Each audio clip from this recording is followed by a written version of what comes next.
এই জন্য আল্লাহ রাব্বুল আলামিন বলেন, আমি আল্লাহ তোমার যেমন চেয়েছি তেমন ভাবে বানাইছি। খলাকতু বিয়াদাইয়া, এই গলা থেকে নিচ পর্যন্ত জায়গাটা আমি আল্লাহর অর্ডারে ফেরেশতারা স্ট্রাকচার করেছে, ইঞ্জিনিয়ারিং করেছে। আর আমি আল্লাহ রাব্বুল আলামিন গলা থেকে মাথার তালু পর্যন্ত যে জায়গাটা, এই জায়গাটা আমি আল্লাহ ফেরেশতার অর্ডার দিয়া বানাই নাই, এই জায়গাটা আমি আল্লাহ নিজের কুদরতি হাত দিয়া বানাইছি। আর বড় করে বলুন না সুবহানাল্লাহ, আর আওয়াজ করে বলুন আল্লাহু আকবার। এই জায়গাটা আল্লাহ বানাইছে, বানায় এখানে একটা জবান দিয়েছে, এই জায়গার ভিতরে একটা জবান দিয়েছে। এই জবানের হেফাজতের দরকার আছে না নাই? আল্লাহর হাবিব সাল্লাল্লাহু তাআলা আলাইহি ওয়াসাল্লাম বলেছেন, মান সালিমাল মুসলিমুনা মিন লিসানিহি ওয়া ইয়াদিহি, যার হাতের দ্বারা কেউ কষ্ট পায় না, যার জবানের কথার দ্বারা কেউ কষ্ট পায় না, ওই মানুষটাই হলো প্রকৃত মুসলমান। এই জন্য জবান দিয়া এমন কথা বলা যাবে না যে এই কথার দ্বারা ফিতনা তৈরি হয়, জবান দ্বারা এমন কথা বলা যাবে না যে এই কথার দ্বারা খুন খারাপি হয়। জবানকে হেফাজতে রাখবেন, লজ্জাস্থানকে হেফাজতে রাখবেন। আল্লাহর হাবিব বলেন, এই দুইটা প্রকৃতির আদর্শ যার মাঝে থাকবে, আমি আবার আল্লাহ রাব্বুল আলামিন তাকে জান্নাত দিয়ে দিবে। আর বড় করে আল্লাহু আকবার বলেন। এই জন্য জবানের হেফাজত করতে হবে। আল্লাহ বলেন, আমি এই জায়গা থেকে মাথার তালু পর্যন্ত এই জায়গাটা আমি আল্লাহ নিজের হাত দিয়ে বানাইছি। আর এই জবান দ্বারা আমি আল্লাহ এমন একটা জিহ্বা দিয়েছি, এই জিহ্বার ভিতরে একটু একটু পানি পানি ভাব আছে। এই পানি পানি আমার আল্লাহ সৃজন করে দিয়েছেন বলে সুন্দর করে কথা বলতে পারতেছি। এই জিহ্বাটা যদি পানি না থাকতো, লালা না থাকতো, আমাদের জিহ্বাটা শুকায় যাইতো, কথা বলতে পারতাম না। এমন সুন্দর থুতু আল্লাহ অ্যাডজাস্ট করে দিয়েছেন। আর একটা জিহ্বার ভিতরে তেঁতুল মুখে দিলেন টক লাগলো, চিনি মুখে দিলেন এই জিহ্বার মধ্যে মিষ্টি লাগলো। আপনি এক এক প্রায় 70 থেকে 69টা স্বাদ এই জিহ্বার ভিতরে ধারণ ক্ষমতা। আপনারা জবান খুলে বলুন, এই স্বাদ ক্ষমতা দিয়েছেন কে? এই জায়গার ভিতরে আল্লাহ দুইটা চোখ। গতকাল আমি যাচ্ছিলাম কিশোরগঞ্জে, ব্রাহ্মণবাড়ি দিয়ে যাওয়ার সময় দেখলাম অনেকগুলো মানুষ ধুলার মধ্যে হাঁটতেছে, একদম ধুলা, একদম পরিপূর্ণ। আমার গ্লাসগুলো লাগানো, ধুলার কারণে মানুষ দেখা যায় না। আমি মানুষের দিকে তাকাইয়া দেখলাম তার মুখের মধ্যে মাস্ক পরা আছে, মাথার মধ্যে কাপড় পেঁচানো আছে, কিন্তু দুইটা চোখ খোলা রাখা হয়েছে।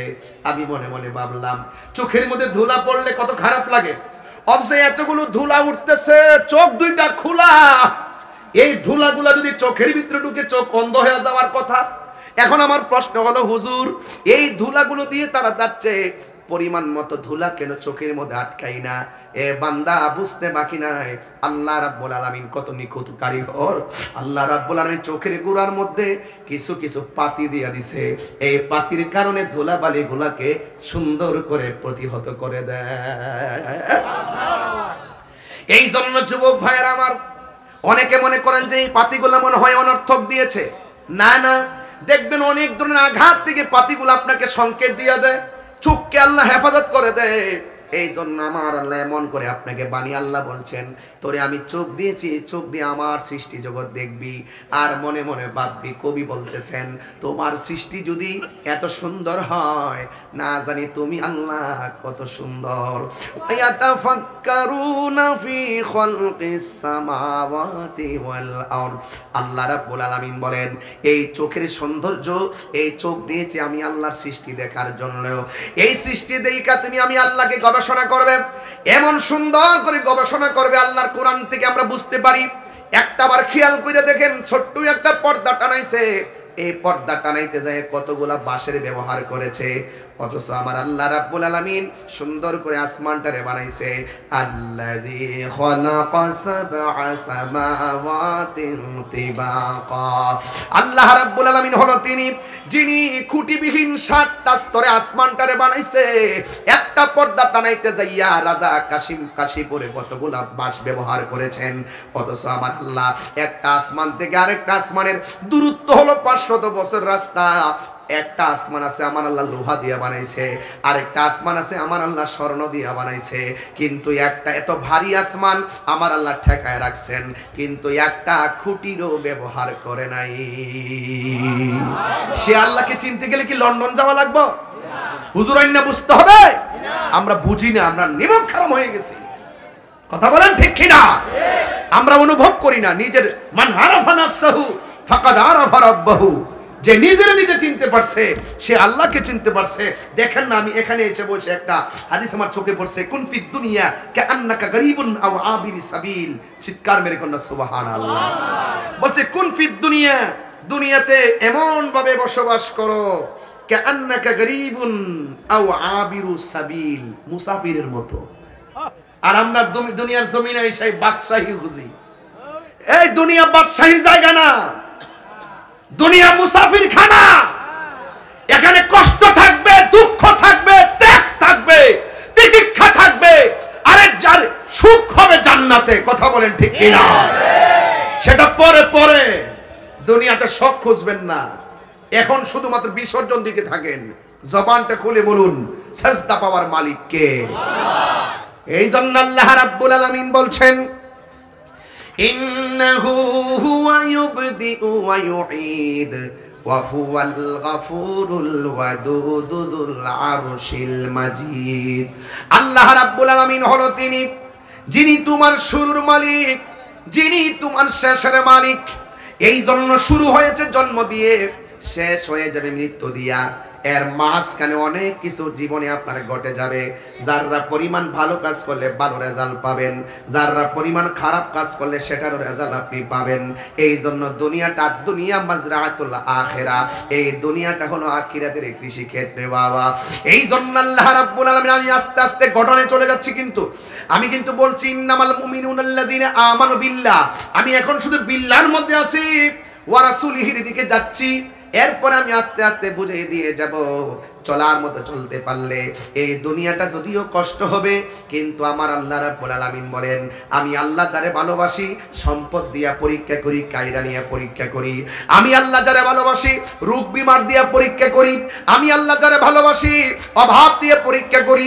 আমি আল্লাহ যারে ভালোবাসি ওয়ানাকসি মিনাল আমওয়াল, আমি আল্লাহ তার সম্পদের নোকসান দিয়ে পরীক্ষা করি। সব পরীক্ষায় যদি তারা পাস করতে পারে, আমার আল্লাহ বলেন আমি আল্লাহ তার জন্য জান্নাতের শুভ সংবাদ দিয়ে দিলাম। এই জন্য আজকে ঘুম আসতেছে কিনা? কথা কথা, ঘুম আসতেছে কিনা? ঘুম আসতেছে, এরপরে ঘুমাচ্ছেন না। বাড়ি আপনাকে ডাকতেছে, বাড়িতে যাচ্ছেন না। সবচেয়ে বড় জিহাদ হলো নিজের নফসের সঙ্গে জিহাদ করা। কুমকুমিয়া হাবিবি কামতানাম আর শামসু ওয়াল কামারু লা ইয়ানাম। উঠো উঠো হে বন্ধু, আর কত ঘুমাইবা? চন্দ্র সূর্য ঘুমায় না, তুমি মানুষ তো চাঁদের চেয়েও দামি। তাহলে আপনি ঘুমাবেন কেন? বিছানা ডাকতেছে, মোবাইল ডাকতেছে, দুনিয়াদারি ডাকতেছে, এরপর যাব না। দুনিয়া কে লিয়ে আখিরাত बर्बाद ना करो। दुनिया दुनिया करे, आखिरत के बर्बाद करा जावे ना। किसी इंसान को खुश करने के लिए अल्लाह को नाराज ना करो। दुनियार कोनो मानुष के खुशी करते गिए, स्त्री के खुशी करते गिए, भाई के खुशी करते गिए, दुनियार व्यवसा के खुशी करते गिए, किसी इंसान को खुश करने के लिए अल्लाह को नाराज ना करो। दुनियार मानुष के खुशी करते गिए एक जन के बेजार करा जावे ना। जबानटा खुले बोलुन तिनी के, आरो बড় করে বলুন তিনি কে। বাস এটার নামই হলো ইন্নামাল মুমিনুনাল্লাযিনা আমানু বিল্লাহ। তুমি ঈমান আনবা আল্লাহর উপরে 100%। কত পার্সেন্ট? নাকি পার্সেন্টেজ কমান যাবে? আল্লাহকে বিশ্বাস করতে গেলে পার্সেন্টেজ কমানোর সুযোগ আছে? তাইলে আল্লাহকে বিশ্বাস করব 100%। কেন? আল্লাহ পাক আমাকে সৃষ্টি করেছেন, আল্লাহ পাক আমাকে বানিয়েছেন, সেই মালিক আবার আমাদেরকে নিয়ে যাবেন, আবার নেওয়ার পরে আবার জীবন দিবেন, আবার আমাদেরকে জীবন দেওয়ার পরে হিসাব নিকাশ নিবেন। জবান খুলে কোন হায়াত এবং মৌতের মালিক কে? আরো বড় করে বলুন কে? এই জন্য আমার যুবক ভাইয়েরা, আল্লাহ রাব্বুল আলামিন কোরআনুল কারীমের মধ্যে এরপরে বলে দিয়েছেন ওয়া রাসূলিহি আমার নবীকে বিশ্বাস করা লাগবে। সবাই আমার সাথে সাথে জবানটা খুলে আমার মনিবের সঙ্গীতটা, মনিবের শানে সঙ্গীতটা গান। সাগর নদী আর পাহাড় বনে পাখিদের গো, এই সাউন্ডটা একটু তুলে দেন, হাট করে ফেলছেন। সাগর নদী আর পাহাড় বনে পাখিদের গুন গুন গুঞ্জরণে। গজল গাইলে অসুবিধা হবে?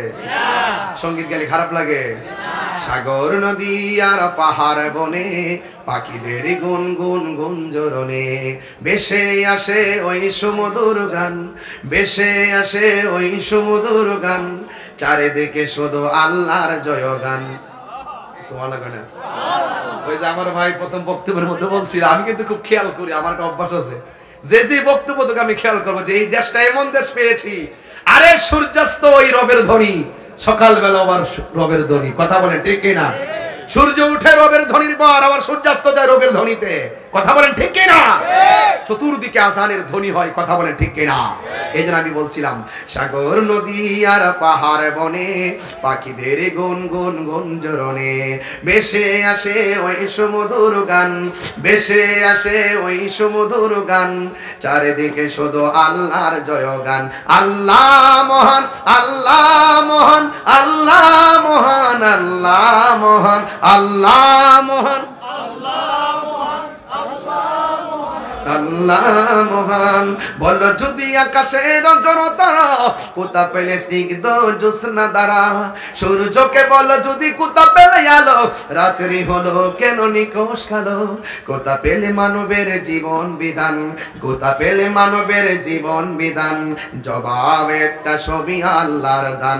আল্লাহ মহান, আল্লাহ মহান, আল্লাহ মহান, আল্লাহ মহান, আল্লাহ মহান, আল্লাহ মহান, আল্লাহ মহান। সাগর নদী আর পাহাড় বনে পাখিদের গুন গুন গুঞ্জরণে ভেসে আসে ওই সুমধুর গান, ভেসে আসে ওই সুমধুর গান, এ চারিদিকে শুধু আল্লাহর জয়গান। আল্লাহ মহান, আল্লাহ মহান, আল্লাহ মহান, আল্লাহ মহান, আল্লাহ মহান, আল্লাহ মহান, আল্লাহ মহান। ফজরে আজান আছে না নাই? কথা কোন আছে না নাই? জোহরে আজান আছে না নাই? ফজরের টাইমে এই ইয়াং একবারে এই যে অ্যামাজিং ফিগার যারা, একদম যুবক যারা, এই ছেলেরা, ফজর আজান পর্যন্ত তোমরা মোবাইলটা টিপো আর অপেক্ষা কর কোন সময় ফজর আজানটা দিবে। আজানটা দেওয়ার পরে চার্জে মোবাইলটা লাগাও, আস্তে করে বিছানাতে যাও, 12টার পরে ঘুম থেকে ওঠো, আয়নার সামনে যাইয়া দেখো চাপাটা ভাঙছে কিনা। অথচ তোমার কি দরকার ছিল না? কথা সত্য, কিন্তু আপনি প্রত্যেকটা করে চেক দিয়ে দেখবেন অনেক গভীর রজনী পর্যন্ত চ্যাটিং করতেছে, বন্ধুর সাথে আড্ডা মারতেছে। কথা কোন ঠিক কিনা? এটা বাস্তব, এটা বাস্তব এবং সত্য। কিছু বলবা? কষ্ট হচ্ছে নাকি? কি আমি কি আজকে বেলানি করতেছি নাকি? আবার এখন মোবাইলে ধরছি তো একটু খারাপ লাগবে আর কি। আমি তো মাঝে মাঝে ওয়াজের পাশাপাশি ওয়াশও করি। আর এই যুবকরা হইল সম্পদ। কথা বলেন ঠিক কিনা? এদের মস্তিষ্ক বিকৃত হতে দেওয়া যাবে না, এদের মস্তিষ্ক ঠিক রাখতে হবে। এরা ইতিহাস বদলাতে জানে। কথা বলেন ঠিক কিনা? তোমরা যারা যুবক ভাইরা রাতের বেলা ফজর পর্যন্ত মোবাইলটা টিপলা, 2% চার্জ থাকলো, এটা শেষ করে এরপরে যে মোবাইলটা চার্জে লাগা, 11টা 12টার পরে ঘুম থেকে উঠে ওকে ঠিক আছে, কিন্তু তোমার দরকার ছিল ফজরে যখন আজানটা দেয়, আসসালাতু খায়রুম মিনান নাওম।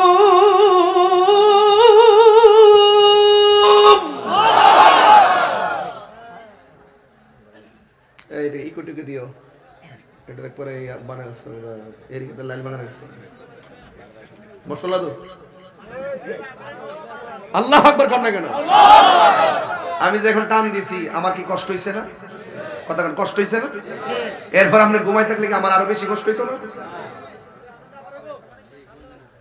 আসসালাতু খায়রুম মিনান নাওম।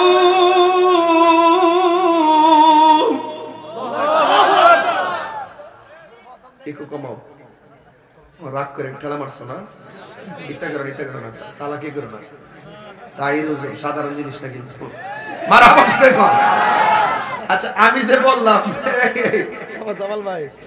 যে বললাম আসসালাতু খায়রুম মিনান নাওম, এটার অর্থ কি?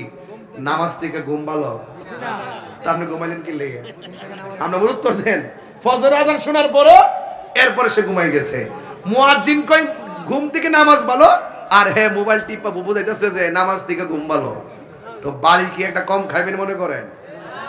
এই যে ঘুমায় গেলেন একবারে এখন জন্মের ঘুম ঘুমাইলো, এমন ঘুম ঘুমাইবা কবরে গিয়ে ঘুমানোর জায়গা মনে করছেন? বাড়ির ঠেলা ভয়াবহ অবস্থা হবে। ঠিক কিনা বলেন? কথা বলি না দেখা আজকে থেকে ওয়াদা, মহান রবকে মানবো 100%। কথা বলেন ঠিক কিনা? চুল পরিমাণ রবের বিরুদ্ধে কথা অবস্থান নেওয়া যাবে আলহামদুলিল্লাহ রাব্বিল আলামিন। সমগ্র জাহানের রবকে আল্লাহ, সেই রব আমরা বানাইছে। 5 ওয়াক্ত হাজিরা আছে না নাই? আপনারা তো হাজিরা দেন না, বেতন পাইবেন কেমনে? বেতন পাইবেন কেমনে? ওই আমার আগে বাহাদুরে বলে গেছে ওলি আল্লাহর কথা, 5 ওয়াক্তের নামাজটা কম্পালসারি, এরপর বাকি হলো অপশনাল নফল নামাজগুলো। নফল ওভারটাইম করলে কিন্তু টাকা পয়সা পাওয়া যায়, বেশি পাওয়া যায়, বেতনের সাথে যুক্ত হয়। আমার রাসূল বলেন যারা 5 ওয়াক্ত নামাজের পরে বেশি বেশি নফল ইবাদত করবে, এই বান্দা আর বান্দা থাকবে না, এই বান্দা ওভারটাইমের কারণে আল্লাহর বন্ধু হয়ে যাবে। সুবহানাল্লাহ। হ্যাঁ কি হয়ে যাবে? বন্ধু হয়ে যাবে। এটা মাথায় রাখবেন সব সময়। এই জন্য আমি বলছিলাম আমাদেরকে বানিয়েছেন কে? আল্লাহ। এই কবরের ভিতরে আযাব কি সত্য না মিথ্যা? আরো বড় করে সত্য না মিথ্যা? এই জন্য আল্লাহর হাবিব সাল্লাল্লাহু আলাইহি সাল্লাম গুরুস্থানের দিকে যেতেন। আল্লাহ রাব্বুল আলামিন বলছেন এই যে এই মাহফিলে যারা এসেছেন, এই মাহফিলে যারা এসেছেন হেঁটে হেঁটে এসেছেন, আবার বাড়িতে চলে যাবেন, আবার আপনাদের পাশে দেখবেন গুরুস্থান আছে, মাত্র 2 হাত নিচে পড়ে আছে। বলুন তো ওরা কি হেঁটে হেঁটে বাজারে আসতে পারে? এটা আমার কালাম না, আমার আল্লাহ বলেছেন ওয়ামা ইয়াস্তাবিল আহইয়াউ ওয়ালাল আমওয়াত, যারা জীবিত আর যারা মৃত তারা এক হতে পারে না। ইন্নাল্লাহা ইউসমিউ মাইয়াশা, আল্লাহ যাকে ইচ্ছা করে ওই তাদেরকে কবরের ভিতরে যে আযাব হয় সেটা দেখার ক্ষমতা দান করে। সুবহানাল্লাহ। এখান থেকে হবে আমার ওয়াজ, এখান থেকে হবে আমার আলোচনা। এতক্ষণ আমি ভূমিকার মধ্যে ছিলাম। আলহামদুলিল্লাহ বলেন। আলহামদুলিল্লাহ। কষ্ট হয়েছে আপনাদের? না। মুরব্বীরা যদি উঠতে যায় ছেড়ে দিবেন, যুবক পোলাপান উঠে গেলে ছাড়বেন না, এদেরকে ধরে রাখবেন, কারণ এদের অনেক ওয়াজ সামনে আছে। আজকে এখান থেকে মিনিমাম 5 জন নামাজি বানাইতে হবে, তাইলে রাজা কাশীপুরে মাহফিল ধন্য হয়ে যাবে। কথা বলেন ঠিক কিনা? একদম আল্লাহ রাসূলের সাক্ষী রেখে 5টা নামাজি বানায় ছাড়বো, এই জন্য কোনো পোলাপান ছাড়বো না। এক চলে ওয়ামা ইয়াস্তাবিল আহইয়াউ ওয়ালাল আমওয়াত, যারা মৃত যারা জিন্দা তারা এক হতে পারে না। জীবিত মানুষের টাকার প্রয়োজন হলে একজনের কাছে টাকা আনতে যায়, ঘরে আগুন লাগলে ফায়ার সার্ভিস দিয়ে আগুন নিভাইতে চায়, বিপদের মধ্যে পড়লে অসুস্থ হয়ে গেলে ডাক্তারের কাছে যায়। কিন্তু কবরের নিচে যে মানুষগুলো পড়ে আছে, মাটির নিচে যারা পড়ে আছে, এরা কাহারও কাছে আসতে পারে না, এদের অভিযোগ জানাইতে পারে না, এদের পাশে কেউ দাঁড়াইতে পারে না। তাই তুই একদিন আমার নবী আপনার নবী রহমাতুল লিল আলামিন গুরুস্থানের মধ্যে গেলেন, নতুন একটা গুরুস্থান, বেশি লাশ দাফন হয় নাই। আল্লাহ রাব্বুল আলামিন বলছেন ইন্নাল্লাহা ইউসমিউ মাইয়াশা, নিশ্চয়ই আল্লাহ যার ইচ্ছা করে কবরের ভিতরে কে কেমন আছে দেখার ক্ষমতা দান করে। আপনারা হুমনার মানুষ বলেন আমার নবীজি কবরের ভিতরে কে কেমন আছে দেখার ক্ষমতা আছে না নাই? আর জোরে বন্যা আছে না নাই? এই কথাগুলো বিশ্বাস করা লাগবে। এই জন্য আমার নবী আপনার নবী রহমাতুল লিল আলামিন গুরুস্থানের মধ্যে যাওয়ার পরে দেখতেছেন যতটা মানুষ গুরুস্থানের মধ্যে পড়ে আছে, আমার নবী গিয়ে দেখতেছেন প্রত্যেকটা কবরবাসীর নিচে জান্নাতের গালিচা বিছায়া রাখা হয়েছে। আল্লাহর হাবিব একটা মুস্কি হাসি দিলেন। সাহাবায়ে কেরাম জিজ্ঞাসা করেন ইয়া রাসূলুল্লাহ, ইয়া হাবিবাল্লাহ, নবী হে আপনি গুরুস্থানের মধ্যে এসেছেন, এসে দেখতেছেন সব গুরুস্থানের মানুষগুলা কবর নিচে পড়ে আছে, আর আপনি কবরের দিকে তাকায়া তাকায়া মুস্কি মুস্কি হাসতেছেন। আমার নবী বলেন আমি যাহা জানি তোমরা তা জানো না, আমি নবী যাহা দেখি তোমরা তা দেখো না। এই কথা বলার পর পরই আল্লাহর হাবিব আর একটা কবর কাছে গিয়েছেন। ওই কবরের কাছে যাইয়া নবী দর দর চোখের পানি ছেড়ে ছেড়ে, পানি মুবারক ছেড়ে ছেড়ে কান্না করতেছেন। সাহাবায়ে কেরাম যখন দেখতেন আমার নবী একটু রাগান্বিত, সাহাবারা ভয় পেয়ে যেতেন। আমার নবী একটু কাঁদতেছেন, সাহাবায়ে কেরাম অনেক কষ্ট পাইতেন, কেন যে নবী কাঁদতেছে। এই কথা বলার পরে আল্লাহর হাবিব সাল্লাল্লাহু তাআলা আলাইহি ওয়াসাল্লাম যখন কবরটা দেখে চোখের পানি ফেলে কান্না করতেছেন, ওই মুহূর্তে আমার আল্লাহ রাব্বুল আলামিন হাবিবকে সাহাবায়ে কেরাম জিজ্ঞেস করি, ইয়া রাসূলুল্লাহ, সব কবর দেখে আপনি হেসে দিয়েছেন, আনন্দে আত্মহারা হয়েছেন, কিন্তু ইয়া রাসূলুল্লাহ এই কবরটা দেখে আপনি কেন চোখের পানি ফেলে কান্না করেছেন? আমার নবী বলে, আমাকে প্রশ্ন করো না, তাড়াতাড়ি তুমি বাজারের মধ্যে যাও, বাজারের মধ্যে গিয়ে এলান করে দাও, এই গুরুস্থানে যার যার লাশ দাফন করা হয়েছে, যেই আপনজনদের লাশ দাফন করা হয়েছে, তারা যেন এসে যার যার আপনজনদের কবরে দাঁড়ায়া যায়। এবার ইন্দিমিন টাইমে বাজারের মধ্যে ঘোষণা করে দেওয়া হলো, বাজারের মধ্যে বলা হলো, আল্লাহর হাবিব সাল্লাল্লাহু তাআলা আলাইহি ওয়াসাল্লাম বলেছেন, গুরুস্থানের মধ্যে যাওয়ার জন্য আপনার সন্তান কবরে দিয়ে থাকলে আপনি কবরের পাশে যাবেন, নাতি কবরে দিয়ে থাকলে নানাই কবরের পাশে যাবেন, আপনজনরা যার যার কবরের পাশে দাঁড়াবেন। আর সাহাবারা হিসাব মিলাইতেছেন যে আমার নবী যেই কবরের পাশে দাঁড়ায়া কান্না করেছেন, আজকে দেখতে চাই এই কবরের পাশে কে এসে দাঁড়ায়। সবাই তাকায় রইছেন, সব মানুষগুলো কবরের পাশে এসে দাঁড়ায় গেছে। আর সাহাবায়ে কেরাম আর নবীজি দেখতেছেন, ওই যেই কবরের পাশে দাঁড়ায়া আমার নবী চোখের পানি ফেলে কান্না করেছেন, এই কবরের পাশে কোনো যুবক মানুষ দাঁড়ায় নাই, এই কবরের পাশে কোনো পুরুষ মানুষ দাঁড়ায় নাই। লাঠিটা বর করে করে একটা মহিলা ওই কবর পাশে এসে দাঁড়ায় গেল। বন্ধুরি, ওই কবরের পাশে দাঁড়ায় যাওয়ার পর এবার সাহাবায়ে কেরাম বলতে চায়, হে রে, না জানে কবরে কি অবস্থা। ওই মুহূর্তে আমার নবী, আপনার নবী রহমাতুল লিল আলামিন ডাক দিয়ে বলে, মা আপনি কে? আমি একটা মা। এবার বলে, কবরের ভিতরে কে? ওই কবরের ভিতরে যে শুয়ে আছে এটা আমার জাদুমণি। কয় তাই নাকি? আপনি জানেননি কবরে আপনার পোলাটা কি অবস্থায় আছে? আরে তাহিরি কাছে মুরিদ হইয়া বাড়ির মধ্যে গরু লইয়া যাইবা বছরে বছরে, তোমার মতন মুরিদ আমার দরকার নাই। মার কষ্ট দিয়া, বাপের কষ্ট দিয়া যায় পীরের বাড়ি যায় গরু লইয়া যাইবা, তোমার মতো মুরিদ দরকার নাই। যেই সন্তান মারে কষ্ট দেয়, পীর সাহেবের বাড়িতে যায় পইরা থাকে, পীর সাহেব বলবে, যেমন আব্দুল সাত্তার হুজুর বলবে, তোর মতন মুরিদ দরকার নাই, আমিও বলবো দরকার নাই। যেই পীর সাহেব বলবে মা বাপের খেদমত লাগবে না, আমি তোর সব, এটা পিশাব না, এটা হলো সকাল বেলার পেশাব। কথা বলেন ঠিক কিনা? এটা অভিশাপ। কথা বলেন ঠিক কিনা বলেন? এই জন্য যুবক, আমি যেই ওয়াজটা তুলেছি, আমি বলছি আল্লাহর রবের ইবাদতের কথা বলতেছি, আর একটা খেদমতের দিকে দাবিত হয়ে গেছি। এই জন্য আমার যুবকগুলার জন্য আজকে আমার কিছু টপিক আছে, এই জন্য আমি ওয়াজটা তুললাম। এবার ওই মুহূর্তে আমার নবী ডাক দিয়ে বলে, মা কবরের মধ্যে যে কেমন আছে তুমি জানো নি? মহিলাটা ডাক দিয়ে কই, আল্লাহ ভালো জানেন। আমার নবী ডাক দিয়ে বলে, মা আমি নবী গুরুস্থানের মধ্যে এসেছি, আয়েশা দেখলাম গুরুস্থানের ভিতরে সব মানুষগুলার বডির নিচে জান্নাতের গালিচা বিছায় রাখা হয়েছে, তারা আরামে ওই গালিচার মধ্যে ঘুমিয়ে আছে। আর একটা মাত্র কবর দেখলাম, এই কবরটা হলো আপনার সন্তানের কবর। আমি দেখলাম কবরটার নিচে জাহান্নামের আগুনের গালিচা বিছায় রাখছে, অনেকভাবে সে কান্না করতেছে। আমার নবী বলেন, কবর আযাব পশু পাখি সব কানের মধ্যে শুনবে, দুইটা সম্প্রদায় কবর আযাব শুনবে না। একটা সম্প্রদায়ের নাম হলো মানুষ, আর একটা সম্প্রদায়ের নাম হলো জিন। মানুষ এবং জিন কেন শুনবে না? তার কারণ হলো মানুষ এবং জিনের হিসাব হবে হাসরের ময়দানে, গরু ছাগলের হিসাব হবে না। আর মানুষকে কবরের ভয়ঙ্কর আযাবের আওয়াজ শুনতে আল্লাহ দেয় নাই। ওই কবরে মানুষগুলা অনন্তপুরের গুরুস্থান, রাজা কাশীপুরের গুরুস্থান, জয়পুরের গুরুস্থান, হুমনার গুরুস্থান, কুমিল্লার গুরুস্থান। যদি আপনার কান থাকতো, আপনি যদি রাতের বেলা যাইতেন, শিয়াল যেমনে ডাকাডাকি করে জঙ্গলের ভিতরে, আপনি তাকায় দেখতেন কবর মানুষগুলো কেমনে কান্নাকাটি করে। কেউ কেউ বলতেছে, বাঁচাও বাঁচাও বাঁচাও, আর পারি না পারি না পারি না, এমন জোরে কান্না। এই কান্নার আওয়াজে অস্থির হয়ে গেছে মানুষ। যদি গুরুস্থানের কান্নার আওয়াজ শুনতো, তাইলে মানুষের কানের পর্দা পায়টা লাশের শাড়ি পরে যেত। এই জন্য মানুষকে আওয়াজ শুনতে দেয় নাই।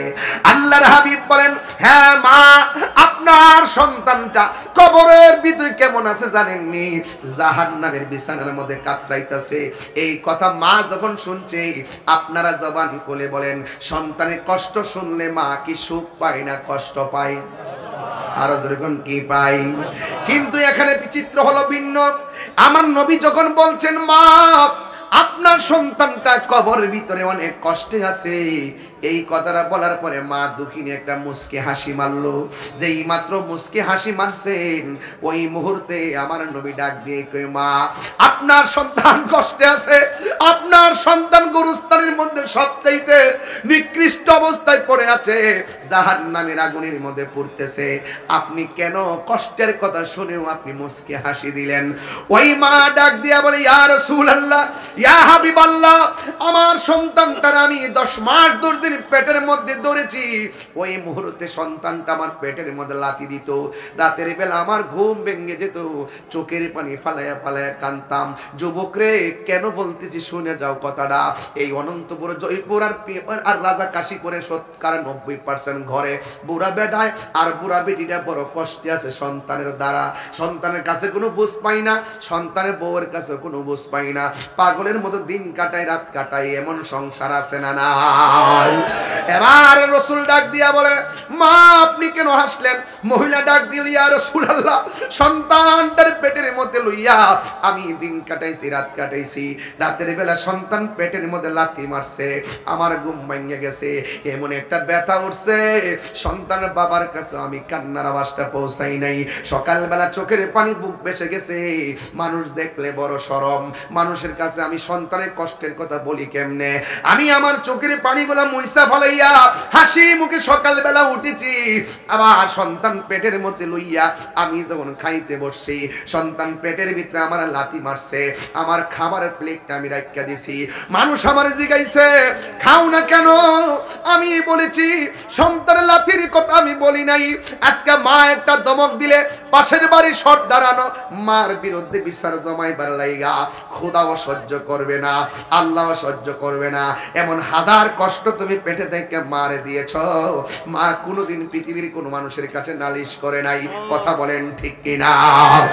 এই জন্য আমার বন্ধুগণ এবার ডাক দিয়ে, ইয়া রাসূলুল্লাহ, মানুষ আমাকে জিজ্ঞাসা করছে আমি খাই না কেন? সন্তান আমার লাথি মাইরা খাওন কাইরা নিছে, এই কথা আমি বলি নাই, আমি বলেছি আমার মুখের মধ্যে রুচি নাই। সন্তান ভূমিষ্ঠ করার সময় ঘরের দরজা লাগাইয়া দাইমা সহকারে ঘরে ঢুকছে, আমার সন্তান পেটের মধ্যে এমন লাথি মাইরা মাইরা বারবার আমার বেহুশ করে ফেলাইছে। আপনি জানেন না হয়তো বা এই অনন্তপুর আর জয়পুর আর রাজা কাশীপুরে এমন সংসার আছে, সন্তান ভূমিষ্ঠ হওয়ার সময় মৃত্যুর সঙ্গে পাঞ্জা লড়ে, সন্তান ওয়া ওয়া করে কান্দা আলো বাতাস দেখে, কিন্তু মা দুঃখীর দুনিয়ার আলো চিরদিনের জন্য বন্ধ হয়ে যায়, এমন মহিলা কাশীপুরে আছে না না?